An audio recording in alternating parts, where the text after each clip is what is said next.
दुनिया भर की उर्दू हिंदी कहानियों के तर्जुमे सुनने के लिए हमारा चैनल तर्जुमा आज ही सब्सक्राइब कीजिए।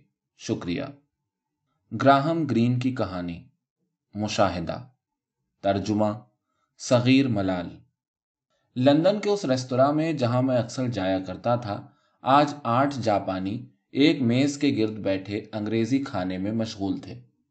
वो आपस में जापानी जबान में गुफ्तगू कर रहे थे, जिसका एक लफ्ज भी समझना मेरे लिए नामुमकिन था। लेकिन उनके लबों पर रक्सा दायमी मुस्कुराहट और हर बात से पहले अदब से झुक जाना और दूसरे का जवाब सुनने के दौरान मुस्तकिल तायीद में सर हिलाते रहना मुझे बहुत भला लग रहा था। उन 8 शाइस्ता और मुहज्जब जापानी शहरियों में से 7 ने ऐनकें पहनी हुई थीं। रेस्तोरां की खिड़की के साथ बैठी हुई खूबसूरत लड़की वक्फे वक्फे से उन जापानियों पर उचटती हुई निगाहें डालती, मगर उस लड़की को कोई ऐसा मसला दरपेश था जिसके सबब वो अपनी जात और सामने बैठे अपने साथी के अलावा दुनिया की किसी चीज पर तवज्जो नहीं दे पा रही थी। लड़की के बाल हल्के भूरे और चेहरे के नकूश दिलकश लताफत के हामिल थे। उसकी शख्सियत का मजमूई तासुर नर्म और धीमा था। लहजे में तुंदी और जारहियत की झलक थी जो कभी कभी मुबहम जीरी रौ से बढ़ जाती। ऐसे मौकों पर लड़की की बातों में तलखी का उन्सुर नुमाया हो जाता था। उसके दाएं हाथ की मंगनी की उंगली पर एक जदीद तर्ज की अंगूठी चमक रही थी। गुफ्तगू के दौरान लड़की उसी उंगली को ज्यादा हरकत देती थी। तो तुम समझ गए, हम अगले हफ्ते शादी कर सकते हैं, लड़की ने कहा। हाँ, लड़के ने इस बात में गर्दन हिला दी। लड़के की आंखों में वो खला था जो आम तौर पर गायबुद दिमाग या गबी लोगों की आंखों में नजर आता है। वो कुछ देर तक यूं ही बेधियानी से सर हिलाता रहा और फिर जज्बात से आरी आवाज में बोला, हम शादी तो कर लेंगे, मगर मां। मैं लड़के का जुमला पूरा नहीं सुन सका क्योंकि उसी लम्हे जापानियों के गिरोह का सबसे उम्र रसीदा शख्स खड़ा होकर अपनी मादरी जबान में कोई पुरमिजाह मुकालमा अदा करने लगा और अचानक दूसरे जापानियों की फितरी मुस्कुराहट दबे दबे कहकहों में तब्दील होने लगी। वो अपनी बेसाख्ता हंसी के दौरान भी फरते अदब से दोहरे होकर एक दूसरे के सामने सर खम कर रहे थे और मैं मजलिसी आदाब के इस दिलचस्प नज़ारे में महव हो गया था। लड़की के मंगेतर की शक्ल लड़की से मिलती थी। उनके चेहरों के नकूश यूं मुशाबा थे कि देखने वाले को महसूस होता था जैसे एक ही मुसव्विर की बनाई हुई नर और मादा की तस्वीरें आमने सामने रखी हों। लड़का गुज़श्ता सदी में पैदा होता तो इंग्लैंड की नेवी में शमूलियत इख्तियार कर सकता था। उस जमाने में नाजुक नकूश और हसास तबीयत फौज में ओहदा ब ओहदा तरक्की की राह में रुकावट नहीं बनते थे। वो मुझे 500 पाउंड तो एडवांस दे रहे हैं, लड़की ने कहा, और गैर मुजल्लद एडिशन के हुकूक वो पहले ही फरोख्त कर चुके हैं, समझे। घरेलू नजर आने वाली लड़की के इस खालिस कारोबारी अंदाज़े गुफ्तगू ने मुझे हैरत ज़दा कर दिया। मेरी हैरत का एक और सबब भी था। लड़की मेरे ही पेशे से वाबस्ता थी। वो भी किताबें लिखती थी। उसकी उम्र बमुश्किल 20 साल थी। 20 बरस की खूबसूरत लड़की और अदीब बनने की ख्वाहिश। उसे तो जिंदगी से कोई अच्छी और आसान चीज तलब करनी चाहिए थी। लेकिन मेरे चचा, लड़का बोला, तुम्हारे ताल्लुकात उनसे वैसे भी कोई खास खुशगवार नहीं है और इस तरीके से हम बहुत जल्द खुद कफील हो जाएंगे। तुम, लड़के ने होंठ भींचकर कहा, तुम खुद कफील हो जाओगी, मैं नहीं। मैंने अपने पब्लिशर से तुम्हारे बारे में भी बात की थी। उसने कहा कि अगर वो वाकई इस तबीयत का है तो मेरे ख्याल में तुम पहले कुछ अच्छी किताबें पढ़नी शुरू कर दो, मशहूर नॉवेल, अफसाने। लेकिन मुझे तो किताबों से कभी दूर का वास्ता भी नहीं रहा। इब्तिदाई रहनुमाई के लिए मैं मौजूद हूं। माँ कहती हैं कि अमली जिंदगी में अदब कमजोर बैसाखी साबित होता है।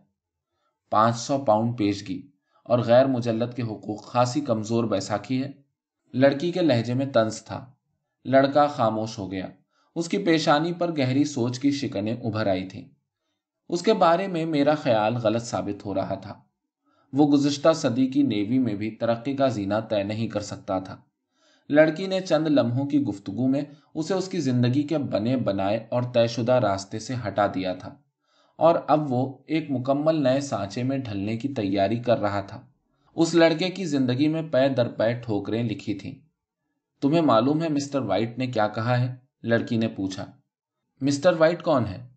ओफो, एक तो तुम कोई चीज ठीक तरह सुनते भी नहीं। मैं तुम्हें बता चुकी हूं कि मिस्टर वाइट मेरे पब्लिशर का नाम है। हाँ, तो मिस्टर वाइट ने कहा कि उन्होंने गुज़श्ता 10 वर्षों में किसी नए लिखने वाले के पहले नॉवेल में मुशाहिदे की ऐसी गहराई नहीं देखी। ये बहुत बड़ी बात है, लड़के ने सपाट लहजे में कहा। पब्लिशर सलाहियतें पहचानते हैं। बस मिस्टर वाइट चाहते हैं मैं नॉवेल का नाम बदल दूं। वाकई? मुस्तकिल बहती नदी, उन्हें यह नाम पसंद नहीं। वो कहते हैं इसका नाम पानी होना चाहिए। तुमने क्या जवाब दिया? मैं मान गई। जब मुसन्निफ की पहली किताब छप रही हो तो उसे अपने पब्लिशर के मशवरे मान लेने चाहिए, खुसूसन जबकि वो हमारी शादी का खर्च भी बर्दाश्त कर रहे हैं। उसने बेदिली से कहा, यकीनन तुमने बहुत अच्छा किया, और बदस्तूर अपनी प्लेट पर रखी हुई मछली के कतले बनाने में मसरूफ रहा। वो तमाम गुफ्तगू के दौरान इसी तरह सर झुकाए छुरी कांटे से मशगूल रहा था। अगर वो कभी सर उठाता भी तो महज उसकी खालियत ज़हनी वाज़ह होती थी। जापान के मुअज़्ज़िज़ीन ने मछली ख़त्म कर ली थी, और अब वो अपनी शिकस्ता अंग्रेज़ी और इंतहा की खुशखल्क़ी को काम में लाते हुए अधेड़ उम्र के बैरे को ताज़ा फल लाने को कह रहे थे। उनकी पूरी गुफ्तगू बराहे मेहरबानी और शुक्रिया शुक्रिया पर मुश्तमिल थी। लड़की ने जापानियों पर नजर डाली, फिर मुझे देखा और दोबारा लड़के पर निगाहें गाड़ दी। उसे अपने मुस्तकबिल की फिक्र लाहक थी। मेरा जी चाहा कि मैं उठकर उसके पास जाऊं और उसे समझाऊं कि अपने पहले नॉवेल पर मुस्तकबिल की बुनियाद रखना इंतहाई गैर दानिशमंदी की बात है। मैं लड़के की माँ के एतराज़ को हक बजानिब समझता था, क्योंकि गालिबन मैं उसकी माँ का हम उम्र था। मैं लड़की से पूछना चाहता था कि वो अपने पब्लिशर की बात को 100% दुरुस्त क्यों मान रही है। पब्लिशर्स भी इंसान होते हैं। खूबसूरत और नौजवान लड़कियों की सलाहियतों के बारे में झूठ बोलना आम इंसानी कमजोरी है। क्या तुम्हें यकीन है कि तुम्हारे नॉवेल पानी का पहला एडिशन 5 साल में फरोख्त हो जाएगा? तुम खुद को नाकामी के इन 5 बरसों में मुस्तकिल मिजाजी से दूसरे नॉवेल पर काम करने का अहल समझती हो? वक्त गुजरने के साथ तसनीफ का काम मुश्किल होता जाएगा, बहुत मुश्किल हो जाएगा। रोजाना कलम थाम कर कोरे कागज का सामना करना बिलाखिर आसाब शिकन हो जाता है। उम्र बढ़ने के साथ तुम्हारी ये कुव्वत मुशाहिदा भी कमजोर हो जाएगी। जब मुसन्निफ 40 बरस का हो जाता है तो ये बात बेमानी हो जाती है कि वो क्या कुछ करने का अहल है। उसकी कामयाबी का इन्हिसार फकत उन किताबों पर होता है जो वो अब तक तहरीर कर चुका होता है। उसकी सलाहियतों का अंदाजा उसकी कारकर्दगी से लगाया जाता है। उसके मुस्तकबिल के मंसूबों की कोई अहमियत नहीं रहती। मेरा दूसरा नॉवेल एक जजीरे के मकीनों के बारे में होगा। मुझे नहीं मालूम था कि तुम किसी जजीरे पर रह चुकी हो। मैं किसी जजीरे पर नहीं रही, लेकिन अब रहूंगी। अदब में ताज़ा निगाही बहुत अहम होती है। नया अंदाज़े फिक्र और बारीक बीनी। मैं 6 महीने किसी जजीरे पर गुजारूंगी, लेकिन उस वक्त तक एडवांस से इतनी रकम बची होगी कि हम। तुम एडवांस को ही सब कुछ क्यों समझ रहे हो? 5,000 की फरोख्त पर 15% मिलेगा, और 10,000 के बाद नॉवेल की कीमत का 20% मिलना शुरू हो जाएगा। उसके बाद 20% मुकर्रर है। जूं जूं नॉवेल बिकता जाएगा और पहले नॉवेल की कामयाबी के बाद दूसरे नॉवेल का एडवांस बहुत बढ़ जाता है। लेकिन अगर ये कामयाब नहीं हुआ? मैं जानता था कि लड़की अपने पहले नॉवेल की मायूस कुन फरोख्त से दिल बर्दाश्ता होकर बिल आखिर इश्तिहारी फिल्मों की मॉडलिंग शुरू कर देगी, और लड़के को सुपर स्टोर से माकूल आमदनी होती रहेगी। फिर मुझे मिस्टर वाइट का ख्याल आया। किसी छोटे से गुमनाम तबाती इदारे के अधेड़ उम्र मालिक ने इस खूबसूरत लड़की के पहले नॉवेल के सरवरक के लिए किस कदर झूठे अल्फाज इस्तेमाल किए होंगे। उसकी बारीक बीन निगाहें 7 पर्दों के अंदर देख लेती हैं। उसका मुशाहिदा तह की खबर लाता है, और सरवरक की पुश्त पर वो उस लड़की की तस्वीर भी जरूर छापेगा, क्योंकि रिसालों और अखबारों के तबसरा निगार भी पब्लिशर्स की तरह बहरहाल इंसान ही होते हैं। लेकिन जब उस लड़की का हुस्न ढल जाएगा तो उसे मशहूर अदीबा न बन सकने पर बहुत अफसोस होगा, शदीद एहसास महरूमी। लेकिन लेकिन उस वक्त मैं जिंदा नहीं होऊंगा। मुझे क्या, बूढ़े होने का एक फायदा यह भी है कि आदमी मुस्तकबिल के अंदेशों से महफूज हो जाता है। मिस्टर वाइट कहते हैं हो जाएगा, और वो हमसे ज्यादा जानते हैं। लेकिन मेरे चचा मुझे बिला वजह किसी जजीरे पर जाने की इजाजत नहीं देंगे। तो मेरा ख्याल है तुम्हारी जजीरे से वापसी पर हमारी शादी ज्यादा मौजू रहेगी। लड़की के लहजे की तुंदी में तलखी का उनसुर नुमाया हो गया। बात सुनो, उसने खबरदार करने के अंदाज में कहा। पानी की कामयाबी के बाद शायद मैं वापस ना आऊं। ओह, लड़के ने पुश्त कुर्सी से टेक दी। लड़की ने मुझ पर नजर डाली, जापानियों के गिरोह को देखा और सर झुकाकर मछली का एक कतला मुंह में डाला।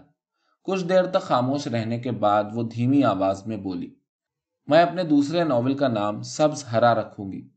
लेकिन सब्ज और हरा तो एक ही रंग होते हैं, लड़के ने कहा। लड़की की पेशानी पर बल पड़ गए।